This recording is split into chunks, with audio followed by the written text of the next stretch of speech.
everyone from Chelsea Fan TV. I hope you're all doing very, very well. Welcome back to another live show, another lunch show, where we go through all of the latest Chelsea news. Today, I am going to be explaining why there will be no new stadium until at least 2033. And I'm going to give you real information, okay? So it's not opinions, it's real information. And then you can make your mind up from there as to whether that information means anything or not. This is all obviously public information. Nothing new has come out. We are going to be reacting to what Todd has said. He did his interview with Bloomberg, and quite frankly, I was surprised that he's already come out and spoken after speaking not long ago at the Financial Times football event. But there you go. That's where we are at the moment. Big up to everyone that's watching. Smash the like button if you haven't already. And without further ado, let's try and understand, why is this stuff being said? What is going around that got this conversation going in the first place? I was on TalkSport this morning, and I spoke with who was it?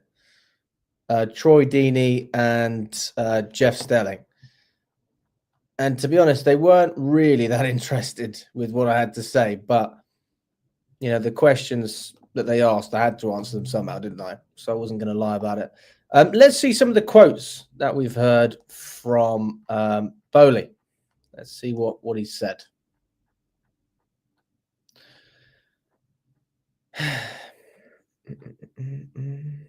Here we go.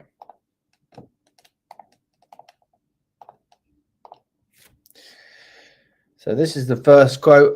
If you look at the evolution of the team, we've been aligned on what we are trying to build. It's a team that's young, a team that's got long contracts, and all those things are new. If you follow what's actually happening and you don't follow the shiny light, there is core stability. There is a long-time theme, and we are executing a plan that ultimately have Chelsea where it belongs. We are sitting top 4 in the table right now. I don't agree with that at all. He says we are executing a plan that have Chelsea where it belongs. If where it belongs is 5 points from 10th, that's I don't know what else to say.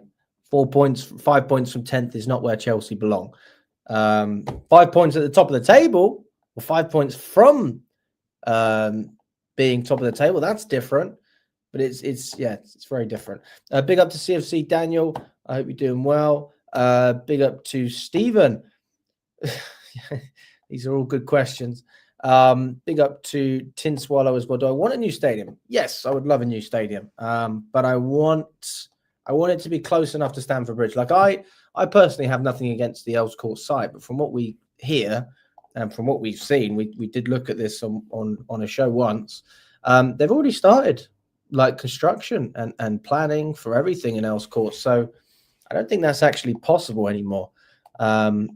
So I don't really know why that's getting thrown around as it stands. Todd Boehly on the Chelsea ownership struggle. We have to think about the long term, what we're trying to accomplish. We have a big stadium development opportunity that we have to flush out. And I think that's where we're going to either be aligned or ultimately decide to go a different way. But again, I think that's something that's been written, and what's been talked about, is much more drama than what's actually happened.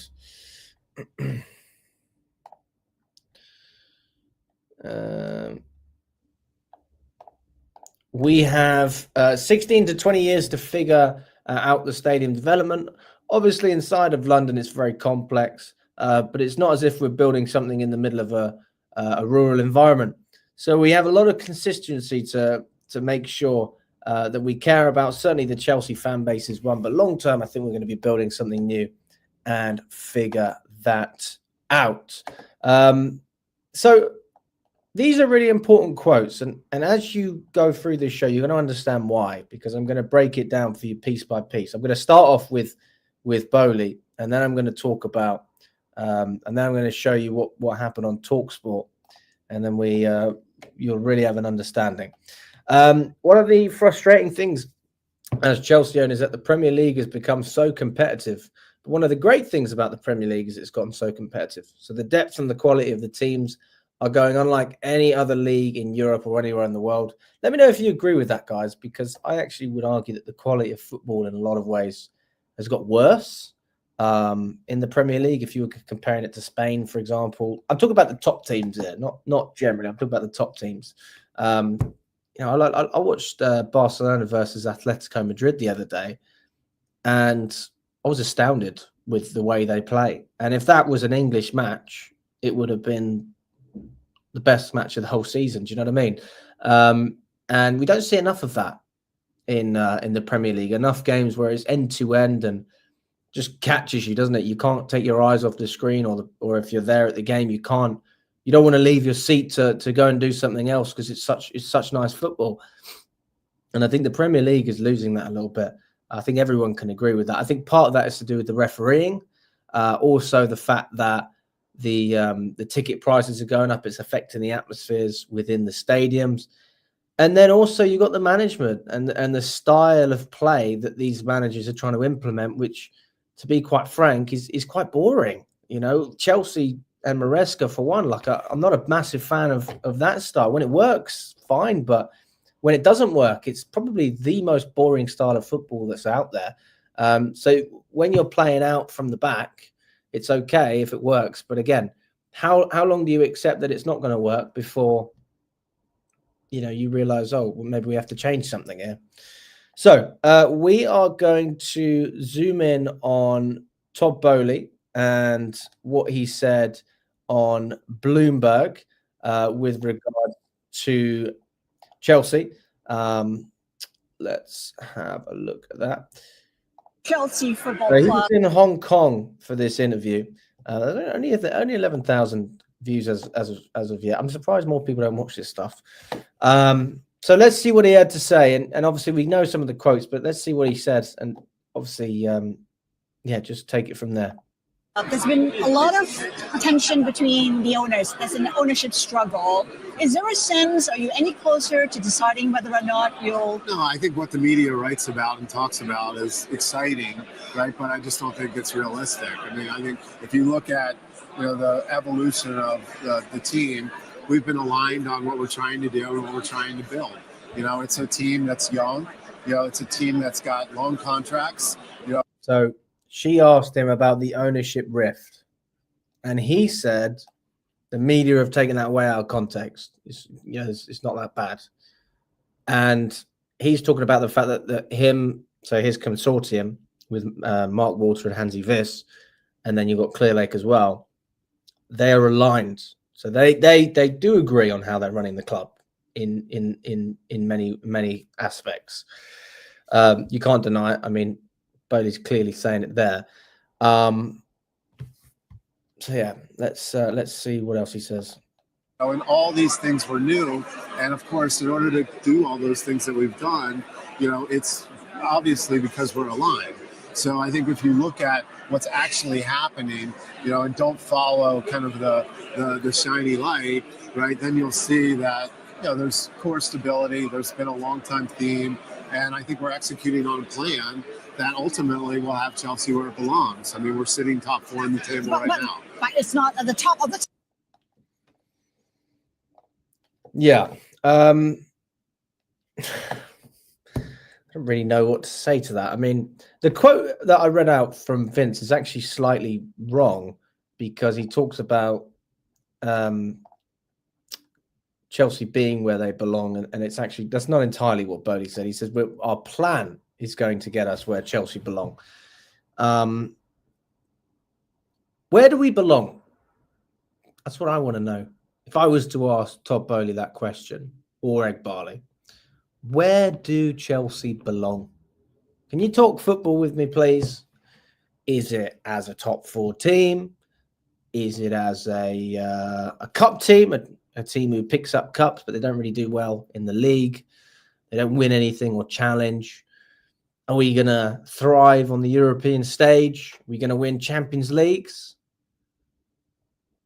Are you going to push on all domestic fronts? Are we going to take the Carabao Cup seriously? Are we going to take the FA Cup seriously? These are all things I want to know. So, yeah, I mean, I don't really know what to say.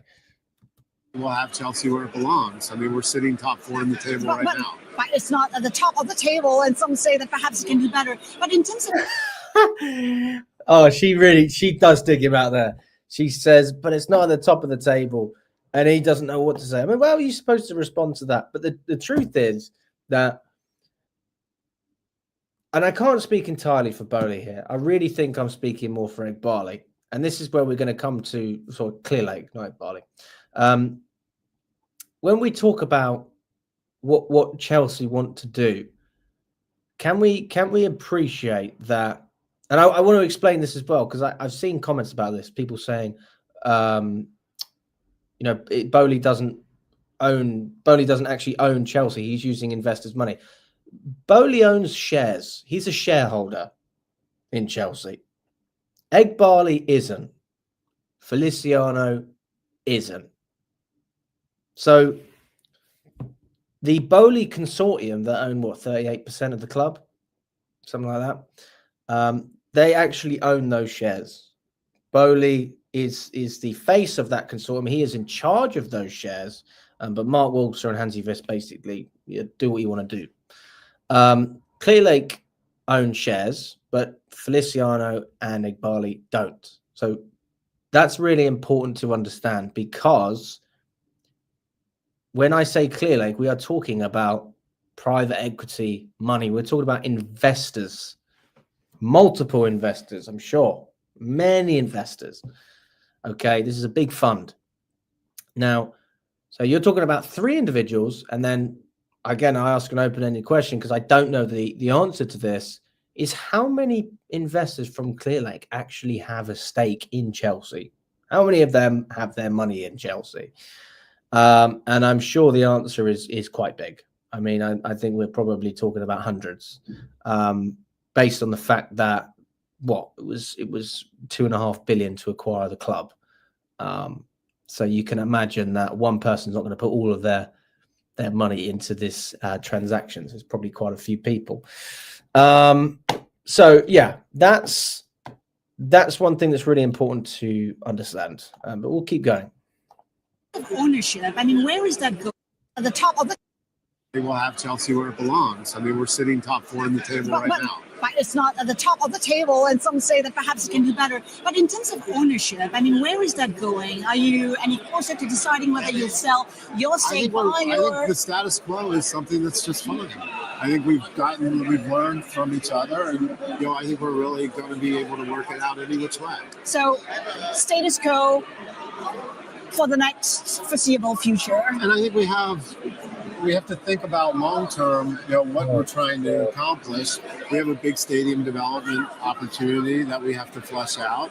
And I think that's going to be where we're either aligned or we ultimately decide to go different ways. But again, I think that what's been written and what's been talked about, is much more drama than what is actually happening. Let's talk about that. So again, when Boehly talks about the stadium, notice how he emphasizes long term. Okay, this is really important to understand. How long is long term? Long term is past 2023, in my opinion. It's past 2023, and I will explain later in the video as well why that is relevant. You should know this, but I will explain it. Let's go through some of the comments as well. Big up to Mickey. Morning, Eric. Alex, this is good news on the stadium because, quite frankly, I wouldn't trust Clown Lake to build a shed at the bottom of my garden. Luke says, realistically, we should have got a new stadium when Roman was here, but this fan base was stupid back then. Dependent on the plans, I think we need to move to a new stadium. The bridge is legendary, but sometimes you have to move on. Otherwise, people can't moan about not competing. Next year, we're going to have a smaller stadium than Everton. Afternoon to you as well, Tom. Another week of Chelsea drama. Yeah, you're not wrong there. You are not wrong in that sense. So let's keep going. that stadium development, because it was something that was top of your agenda coming in. Is that going through, or will you be moving premises? No, I think some clarity on stadium it. development is going around the world. Right now, we're going to see Africa build stadiums. Obviously, here in Hong Kong, they're opening their new stadium for the very first time. So stadium development is definitely a theme. You're going to see the NBA go to Europe. You're going to see they need stadiums. They need arenas. You know, sporting infrastructure. I think we're just on the very front end of this sporting wave, and sporting infrastructure is going to be a big thing about it. We have 16, 20 years to figure out. You know, obviously, inside of London, it's really complex, but it's not as if we're building something in the middle of a rural environment. So we have a lot of constituencies to make sure that we care about. Certainly, the Chelsea fan base is one, but long term, I think we're going to be building something new, and we'll figure it out. Let's talk. So they need to take care of their constituencies. Chelsea fan base being one of them. They care deeply about the fan base. Deeply. God. I wish that was the case when I looked at my season ticket prices and how much that's going to go up. And I know that a lot of people have season ticket prices going up by 30%.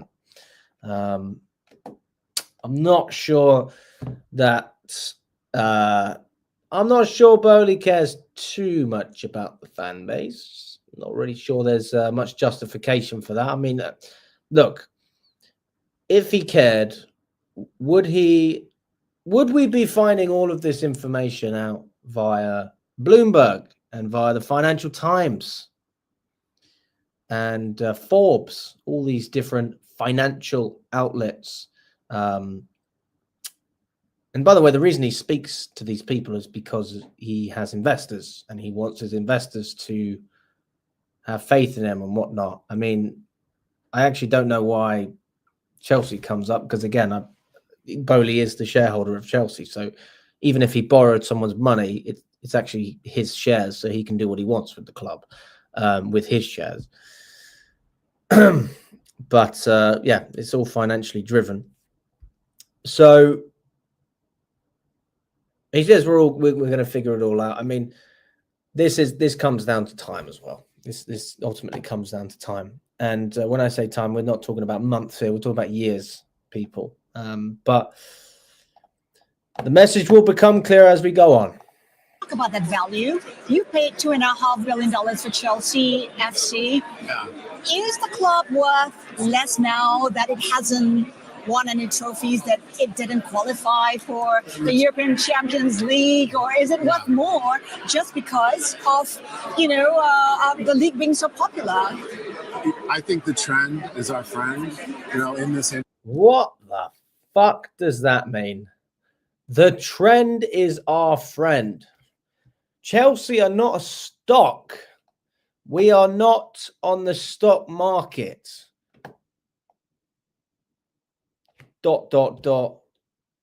Maybe by 2020, maybe by 2033. I mean, who knows? We might be on the stock market then. Just the trend is our friend. The trend is pretty worrying. The trend is we're not winning any trophies, and the trend is that we don't have the stability that we need. That's the trend. I mean, I don't know how else to describe it, but let's see what else he says. Go on. League being so popular. I think the trend is our friend, in this industry.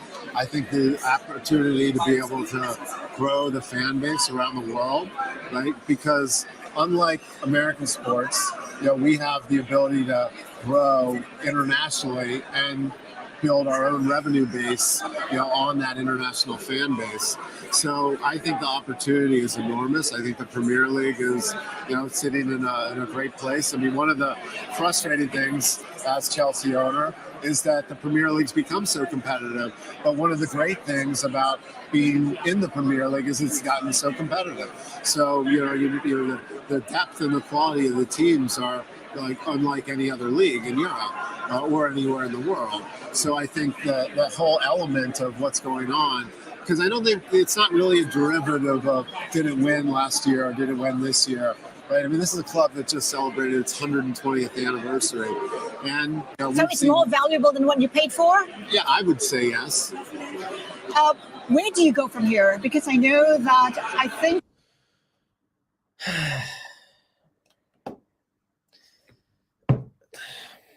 more valuable than when you bought the club. Valuable to who? American investors? I mean, I'm sorry, but I'm not seeing the value. I'm not seeing it. I'm not seeing the value. We're not profitable. We're not winning. We're not consistent. We have a pretty small stadium in if you compare it to other teams in similar positions.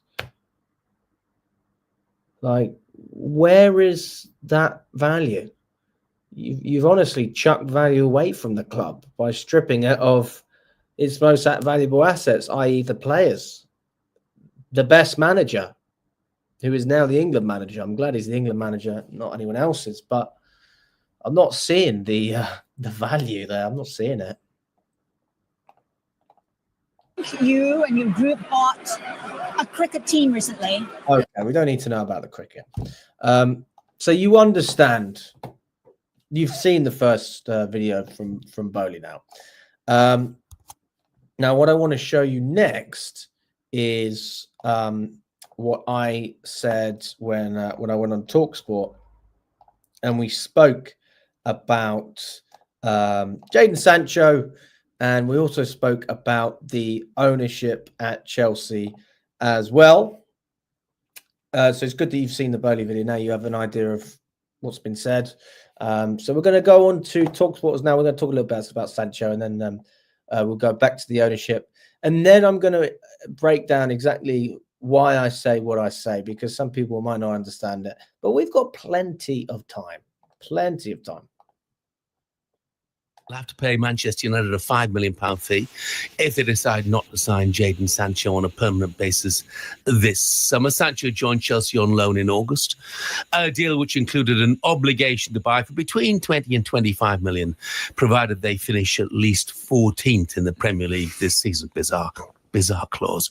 How would you assess what he's done at Chelsea so far, Troy? I think that's the best part, really, isn't it? I don't know. He started well, showed flashes of what Jadon could do, and then seems to have gone off the boil a little bit with Chelsea going off the boil. But you know, he's fit and available. 28 starts, games played, should I say? 2 goals, 5 assists. It's all right. It's not something you jump out your seat for, is it? I suppose our expectation for Jadon is a little bit higher due to the price tag. So, yeah, would Man United want him back? Would he add value to what they've done? I'd probably say no. I don't think he fits their new style and the way that they want to play. Does he add value to Chelsea? Probably not. So I think if they did buy him, they'll probably end up moving him on as well in the same window. Let's get the view of a Chelsea fan, shall we? He's the host of Chelsea Fan TV, Alex Harris. Morning, Alex. Good morning. How are we doing, guys? Yeah, good. So, Jadon Sancho, do you want to keep him? Honestly, I don't really care. To be honest with you, I think what do you really think? All right. I agree with you, Troy. Like, there's some good things, and then you look at the other side and you go, like, we're not really going to get much out of anyone else. So it's 5 million well spent in the sense that we can just reinvest in another player, and you think, okay, you've got some serious potential, or you can put your faith in a player that it'll give you something for half a season and then it'll basically go missing for the next half. So, I mean, from a Chelsea standpoint, we don't need an awful lot of quality on that left-hand side, in the sense that there's not much competition anywhere. So then Jadon will still get the game time. Standards got to be higher, in my opinion. We need a goal scorer as well, someone who can score goals. I think Sancho's creative. He links up well. He's one of those players that you bring into a team, and if the team is firing, then he plays well. But if the team isn't performing, then he's not the guy that's going to push you through to that next level. So for that reason, I'd probably say just pay the money and go back to United. Alex, just a question. Does anyone disagree with what I've said there? Also, big shout out to Brian. Thank you so much for the super chat.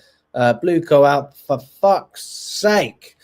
Big up to you, Brian. I hope you're doing well, mate. I don't think I said anything outlandish there. That's the God honest truth with Sancho. I don't know if I really care if he stays, and I don't think I care if he goes. I don't have a connection to the player. I don't feel like he has something that we can't get from anywhere else. I mean, he has a bit of experience, but ultimately it's a bit like João Felix, where you got a player who the club he's already been at didn't want him, and there's a reason for that. And I think that we're just inheriting that same type of player. So for that reason, I've got to say that I'd probably lean towards just getting rid of him and pay the 5 mil. And otherwise, you're paying 25 million and you're going to take on his wage. So I think it's I think it's a successful loan spell in the sense that we got something out of Sancho towards the beginning of the season. He did help us win points. He was a good player for us, but this is not the guy that you want when you're competing for a title. This is not the guy you want where your team's not firing, you need someone to perform. This is not the guy you want where you need your winger to put in that extra shift. It's not that guy. And for that reason, I say, Sancho, you can go back to United. That's how I feel in that respect. So let me know what you think, guys. Let's keep going. Question, I think you touched on it there. So you're saying with Jadon, he plays to the standard essentially. So if the team's playing well, he plays well. Yeah. Who else other than Cole Palmer in that team lifts your team? To be honest with you, I'd say Caicedo's been really consistent. Cucurella as well. No, I'm not about consistent. I'm on about if you're having a bad day, who's the guy that grabs the team by the scruff of the neck and says, we're going to be better? I only see Cole Palmer doing that. Maybe Neto, but again, he's not a goal scorer. Like we don't have goal scorers in this team. We don't have enough of it. We need more goals. And also, I don't think the manager helps either because his style of play is so passive that when you are trying to take the game by the scruff of the neck, you just pass sideways and backwards. So that doesn't help. So I think that ultimately Maresca's going to get time, even if he doesn't qualify for the Champions League. I really think he's going to get time. So we're not going to see a change in style. But I do think he could use some better players as well. But I don't think he helps. I don't think that we have the quality in terms of the players either. Yeah, and if you want to make a step forward, you obviously have to improve that quality. But in fairness to Jadon Sancho, and I did notice he's had one shot on target this year. One shot on target this year. But he's not the only Chelsea forward. He's not the only Chelsea player who's been underperforming recently, is he? Well, I mean, you've got to look at the way Maresca plays his wingers. He doesn't overlap with his fullbacks whatsoever, so they don't have any support. And I mean, you've got to feel for any winger that is up there on their own, and then they're expected to not just dribble past one player, but dribble past 2-3 players and then make something happen. It's easier said than done. And then you say, well, just whip some crosses in, but we've never got anyone in the box who's going to finish those chances. Jackson, for example, he's not that kind of striker that wants balls in the box. We haven't got a threat aerially who's going to run in. Our midfielders don't really do that enough. Caicedo's defensive. Fernandez is happy to be a little bit deeper. And then Palmer, he doesn't really do it either. So I have a lot of sympathy for our wingers. It's not just Sancho, and that's down to the system. But again, individually, they've all got to do better. Alex, I just want to ask you a question on that. So you're talking about Nicholas Jackson. I've said it for a while. I think he's a very talented player, but I don't think he's a guy that's going to consistently score and take you over the hill to get you into the top 4 or even into challenging for the Premier League. With, well over £1 billion spent, how is the squad so... How do you have one striker? How do you not have a main number 1 centre-back? How do you have 8 goalies and not a main one? How has it been so bad? I mean, are you asking me about the ownership? That's what. No, I'm asking you about the recruitment. I don't know who's in charge of the recruitment anymore. I think it all comes down to the ownership. Okay. To be quite honest with you, I mean, look, we talk about the ownership all the time. Chelsea are owned by private equity, so private equity, they don't care about winning; they care about free cash flow, and that means that. And Boehly said it himself. He likes the Brighton model. Why? Because Brighton are the only profitable club in the Premier League. And the only way you can show free operating cash flow is by buying players and selling them off for a profit. And that is what Chelsea are going to do. And that's why we're buying young players that have potential, and we're not buying established players over the age of 25. And you're going to continue to see that. Just a quick one, Alex. You talk about the ownership. It sounds like there's a bit of a boardroom battle going on about the future of Stamford Bridge, whether it should be redeveloped, whether Chelsea should move to Earl's Court. I mean, God knows what that would do for the... You can see me looking at my notes as well. I'm ready. I was ready for this question. I was ready. Traffic in Earl's Court. You can't imagine it, but still. Do you want to stay at the bridge, or do you not care too much? I think, to be honest with you, if we could relocate and have a less of a cap on our stadium, I think it would be better for the club. And even people in the CPO, I don't necessarily agree with the fact that we have to stay at Stamford Bridge, but again, it comes down to the ownership. Boehly clearly wants to build a new stadium. He's spoken about waiting 16 to 20 years to do it.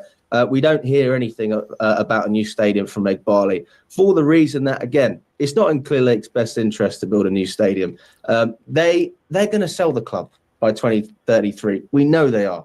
Again, it's private equity. They buy an asset, they're going to try and build it up in value and then sell it for a profit. So a stadium doesn't help with cash flow within the short term in the next 10 years. It's a cash flow deficit. So for that reason, we're not going to see a new stadium by 2033. I think if we are going to see it, it's going to be with Boehly, but not with Clearlake. Okay. Alex, thanks very much indeed. Brilliant, mate. Thank you, guys. Alex, looking at from Chelsea Fan TV perspective on what... Say it, Jeff. Come on, Jeff. Say it. They only care about money. Come on, Jeff. Fucking hell. One day. There you go. So let me just rewind to what I was saying, and got my notes as well. Get my notes out. I've got a lot of notes here, and these are all notes about trying to understand the finances. The finances tell you everything. This is public information. I just want to clarify. This is public information. This is information that's already out there. But if you look at it, it will paint a picture. So what did I say? Clearlake is private equity, yeah? When you look at the shareholders at Chelsea, it's Todd Boehly and Clearlake Capital. It is not Egg Barley. It's not Feliciano. So Boehly represents his consortium of Hansi Wiss and Mark Walter, yeah? But he owns those shares. Those are his shares in his name. Clearlake do have shares, but they're not in Egg Barley's name, which means that those shares aren't his. They're Clearlake's. This is what you have to understand, that those shares are that's investors' money. It's private equity money. And private equity, they don't care about winning. It doesn't help a private equity firm, whatever you want to call it, to win trophies. It doesn't help. It does help, but it doesn't help to prioritize. It's not a priority for them. Their priority, as with any private equity firm, is free operating cash flow. What is free operating cash flow? You know what? Let's spell it out. Let's spell it out, people, because I want to make sure that we're 100% clear. All right, this is free operating cash flow. In financial accounting, free cash flow or free cash flow to firm, blah, blah, blah, is the amount of which a business's operating cash flow exceeds its working capital needs and expenditures on fixed assets. It is that portion of cash flow that can be extracted from a company and distributed to creditors and security holders without causing issues in its operations. Let's see what else it says. As such, it is an indicator of a company's financial flexibility and is of interest to holders of the company's equity, debt, preferred stock, and convertible securities, as well as potential lenders and investors. Okay. So again, when we look at free cash flow, it says it right there. It's that portion that's extracted, it's taken away and given to, well, in this case, it will be given to the banks first, and then it will be given to Ares Capital, Ares Management, whatever the name is. And we've got a lot of it to pay back because the club's in a lot of debt. So this is why the club will not change the model, okay? Because in order to pay the money back that the club owe, which is, well, we borrowed 700 million from the banks. That's called senior debt, okay? And then we borrowed 500 million from Ares, and that's called subordinated debt. All right. So when the banks wouldn't lend us more money, we took out the loan with Ares, which has significantly higher interest. And because for whatever reason, I can't remember exactly if this is why, but I think because it's subordinated debt, basically, tell me if I'm wrong. Somebody might know.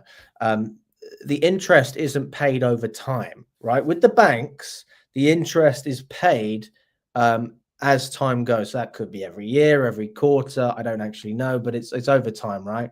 And then at the end, by 2033, that will just be the flat 700 million that they borrowed in the first place.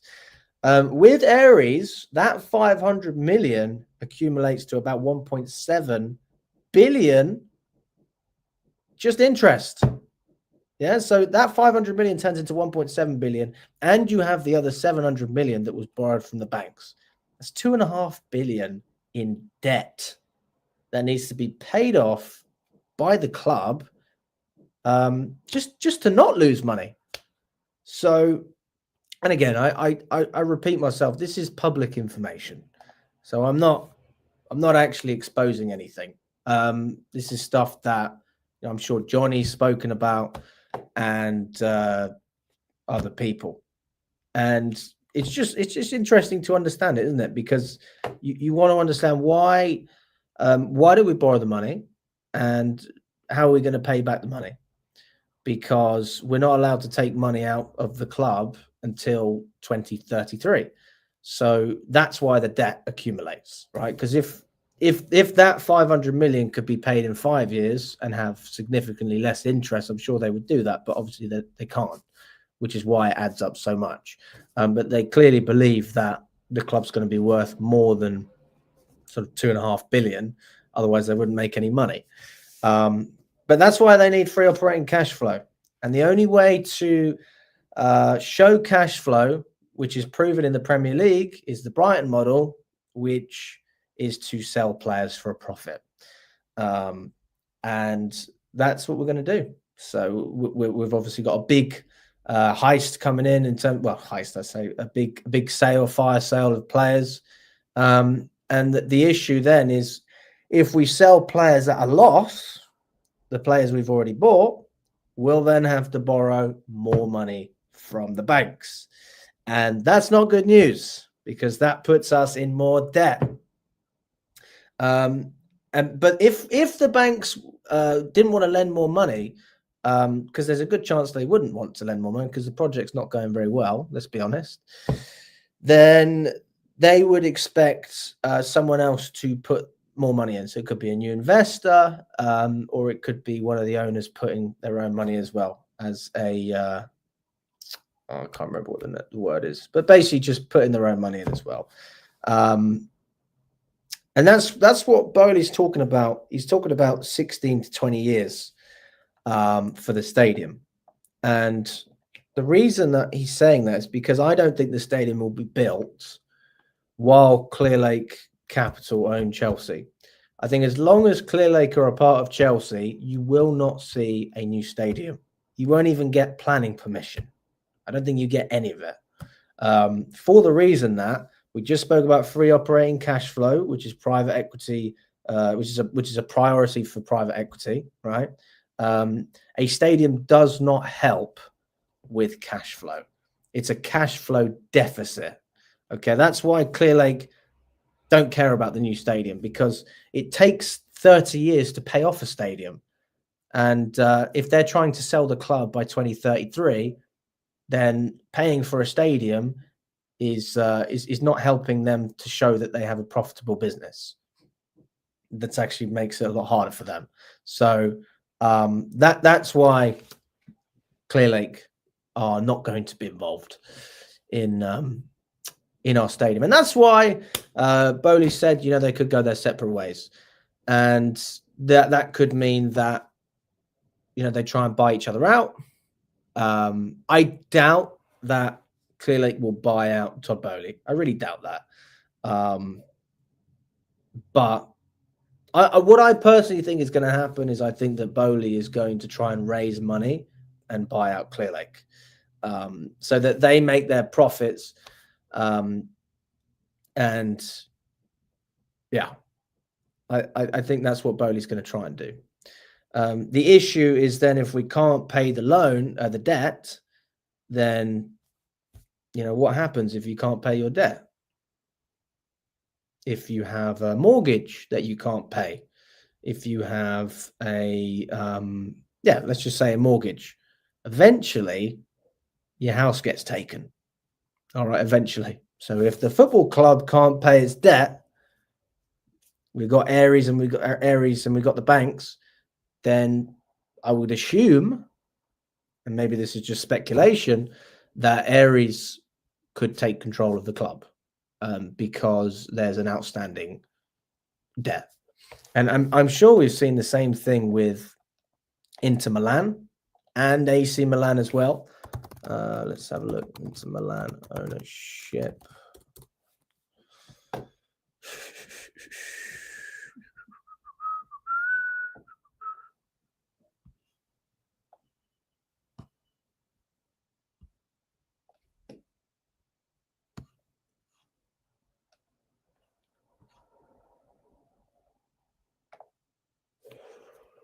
Just want to make sure I'm right. I heard that it was Inter Milan or AC Milan. Yes, Oak Tree. Oak Tree are a private equity firm that have taken control of Inter Milan.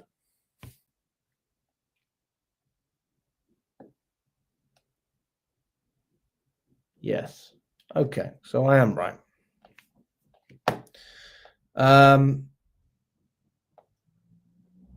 So that's what could happen. Potentially, you could see by 2033 a totally different situation. Big up to Kevin. Thank you for the super chat, mate. Alex, you are the GOAT, man. Thank you, mate. Appreciate the comment. That's very kind of you. But yeah, I mean, that's just what it is. Again, I repeat what I'm saying. Like what I'm saying here isn't anything brand new. All of these numbers, I'm sure it was there was a journalist who posted all of the financials of the different football clubs in the Premier League. Even Tottenham aren't profitable with their stadium because they're paying it off. So you can understand why Clearlake don't care about the stadium. It's not in their best interests. Whereas Boehly, it is in his interest, though, because I think he wants to be a part of Chelsea for a long time. So that's why he's talking about the stadium, because he clearly wants it. And we've known for about a year now, well, even probably longer, that Boehly's always wanted to be a part of Chelsea for a long time. And that's his project. Maybe he's looking at doing something similar to what other owners have done in America, and buying the club and then looking to sell it on for a massive profit in 20 years. I mean, you look at Abramovich, he bought Chelsea for 150 mil, sold it for 2.5 billion. So, I mean, that's not even including the money that the government are holding. So there's a lot of money to be made still in the space, especially when the Premier League take control of TV rights and everything's on a streaming platform. Boehly's spoken about this stuff all the time. He just sees the financial side, but he's looking at the long-term financials.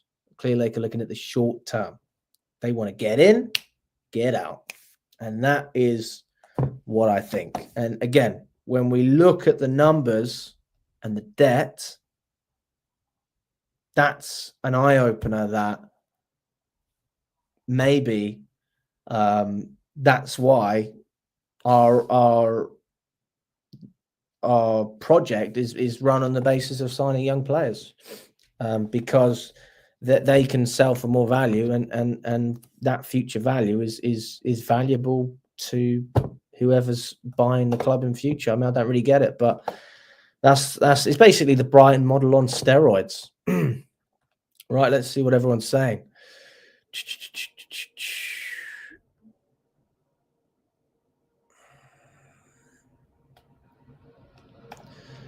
I plan to become a Chelsea pitch owner next month. I'm on board with building a new stadium nearby, but not for the benefit of these owners. The question is, where are we going to build the stadium? Where is it going to be? Is it going to be... It's not going to be in Earls Court. That site seems to be unavailable now. I mean, people keep talking about it, but we've seen that they are going ahead with the project that was originally there for Earls Court, and nothing's happened. So I don't see anything happening there. So where do we do it? Where do we build? I think that's the issue we're going to have. Lil Nietzsche says, expand the bridge. It's simple. Mickey says, Boehly's a vivid ticket tout. What a wrongin'. Dennington Bear says, doesn't that just highlight that Boehly is the lesser of two evils at the moment? Yes, I would agree with that. Boehly is, if you were to say to me which owner is better for Chelsea, I mean, it's clearly Boehly, without a shadow of a doubt, because at least he controls his shares and he is not bound to his investors, whereas Clear Lake, their sole priority is make money, and they don't care how they do it.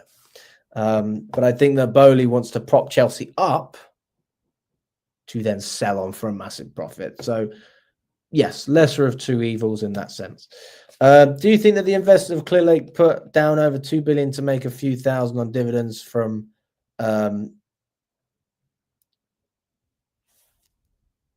what is FOCF? Oh, free operating cash flow. I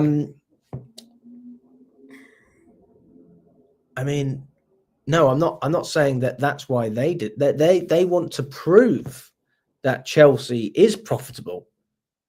That's the idea, isn't it? So that then when they sell the club, it's not just a valuable football club, it's a valuable business. I mean, that's what Clear Lake do. They buy assets, right, that are struggling. And in Chelsea's case, we were struggling financially, because without Roman Abramovich's money, we would have gone bust, right? So they take assets like that, and then they prop them up in value. They make it a sustainable business that's profitable, and then they sell it on. And they use the fact that it's profitable to then negotiate a high price and value the club at a higher price. Because instead of just saying Chelsea's a successful club, now they're also going to say, not only are we a successful club and the biggest club in London, but on top of that, we're actually profitable. We're the only other club apart from Brighton in the Premier League that make money. And that's what they want. I can't see how they're going to turn this club into a major profit and sell for vast profit when we're becoming laughing stock. FC is not very attractive. Well, this is the thing, isn't it? It's a really difficult thing they're trying to do. I mean, I just said the numbers, £2.5 billion in debt by the time 2033 comes. So that money isn't going to anyone that owns Chelsea right now. That's going to the banks and Ares Capital. And then once it gets to 3 billion, you've got 500 million there. That money would go to the ownership, presumably, whoever sell. But then you ask the question as well, and this is an open-ended question. I don't actually know the answer. When Clear Lake bought the club, did they borrow that money as well? And if they did, then that means there's even more debt. And that means they've got to pay even more money back. So actually, when you look at selling the club even for 5 billion,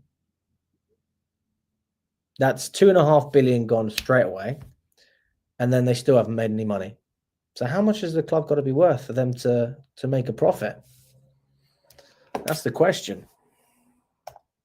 The only way these investors make real profit is by raising the club's value significantly, which is physically impossible without success, unless the club was bought in the early 2000s. Well, I mean, to get it to the numbers that we're talking about, you're absolutely right. I mean, I'd love to know what is Tottenham worth?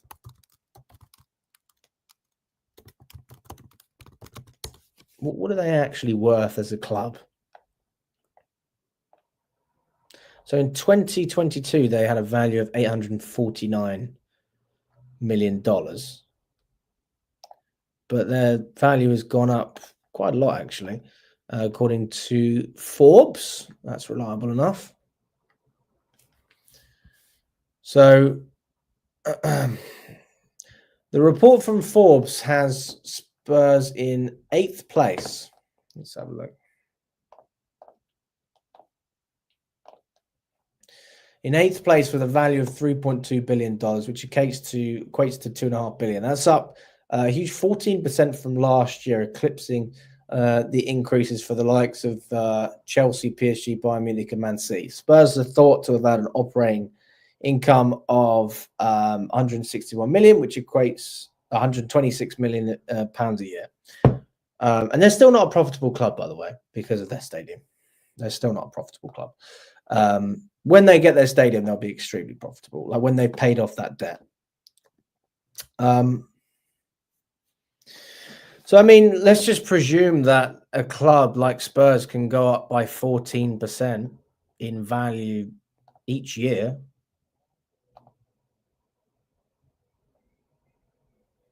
I mean, I think there's a good argument to say that Chelsea will be worth quite a bit of money, but yeah, I mean, I don't know, guys. I really don't know. We ran into the mud. Yes, we did. We did run into the mud. It is clear for everyone that they have to sell up, and they can sell, by the way, because look, if you wanted Clear Lake and Boehly to leave, they got to sell Blueco 22. If you wanted Clear Lake to go, then they have to sell their shares in 22 Holdco Limited. All right. Again, this is all public information. So check it out, read it.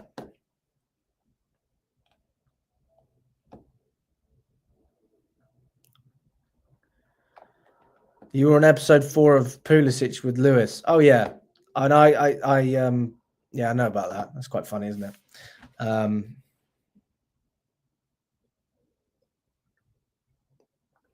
They picked some interesting clips from that one. Lewis was ripping into Pulisic. What did he say? I can't even remember what he said. It was Newcastle away, wasn't it? We lost. What was the score? 2-0? Was it 2-0 or 3-0? We got absolutely battered. I remember that game.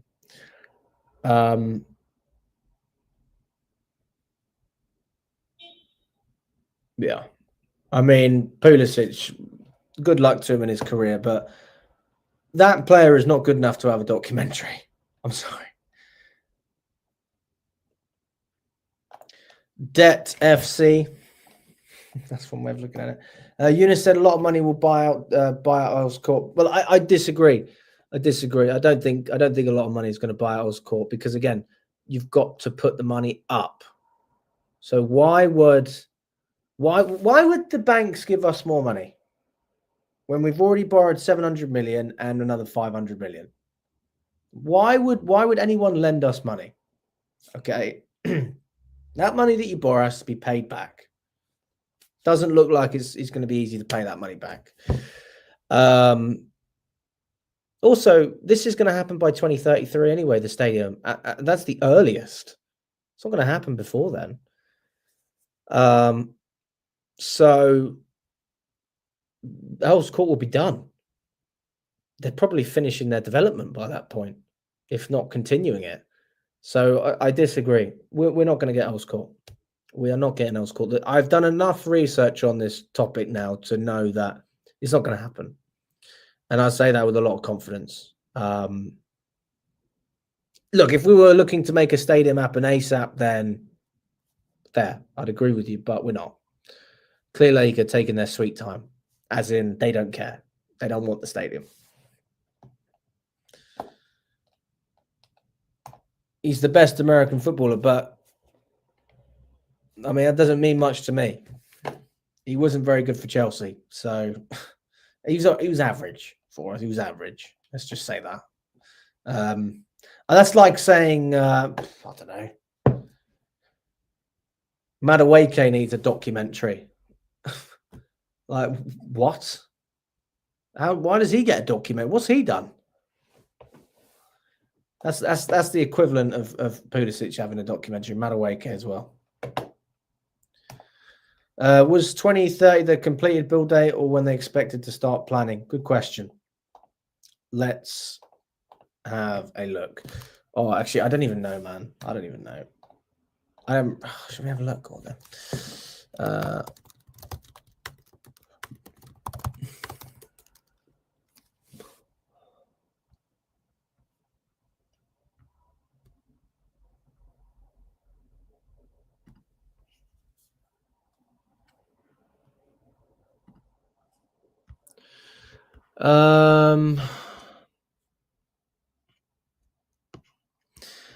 The site was sold for 425 million in 2019. Yeah, I mean, it's not going to happen. I'm sorry, it's not going to happen because the thing is as well, it's like you could buy the site, and if nobody's done anything with the site, then you'd say, okay, cool, you can just build on that. But they're going to build homes. I think they're building, what did they say? It's like 4,500 homes. Yeah, 4,500 new homes are going to go on the Earls Court site. So what are they going to do? Kick people out of their houses? Buy each individual home? It's not going to be affordable, even for our owners, especially for our owners. The thing is, we act like they have loads of money and they have access to a lot of money, but they're not going to spend their own money. They literally, everything they do is with other people's money. They borrow the bank's money. They borrow Ares' money. They'll borrow more money if they need to.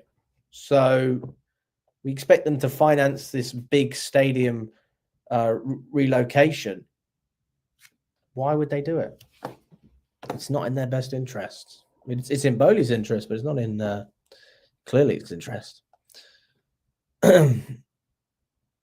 Pulisic is better than Sancho, Noni. Probably agree with you on that.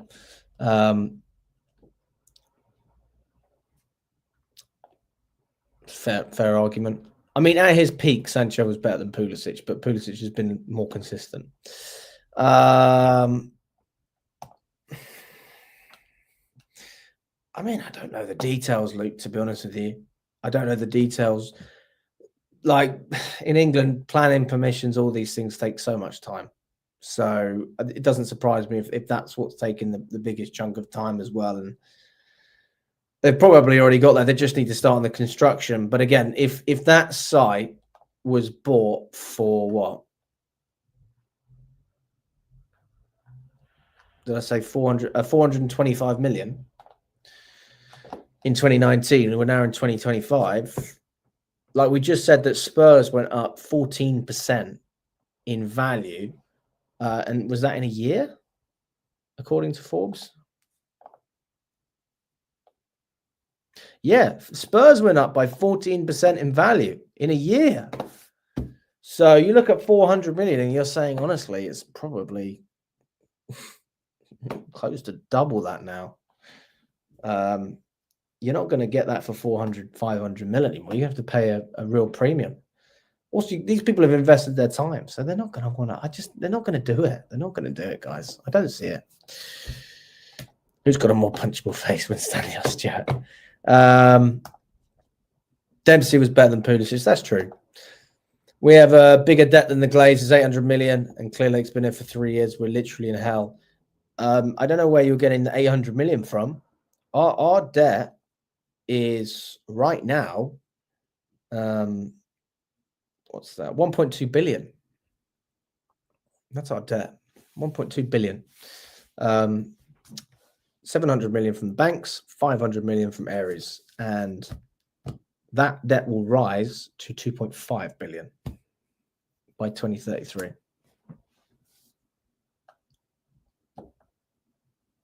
Oh, sorry. I see what you mean.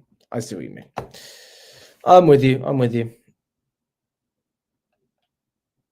Yeah, his finishing wasn't great. It wasn't good at all, to be fair. Well, listen, guys, appreciate your time. Hopefully you enjoyed the show. Something to give you a little bit more clarity on the situation that Chelsea are in at the moment. So, yeah, hope you enjoyed it. And listen, we've got another show this evening around 8 o'clock. So jump on that one. Smash the like button if you haven't already. We've got over 8 of you in the chat. Can we get up to 100 likes on the video? I don't even know what we're on. But we had over 100 people at one point. Smash the like button, guys. Really appreciate your time and enjoy the rest of your day.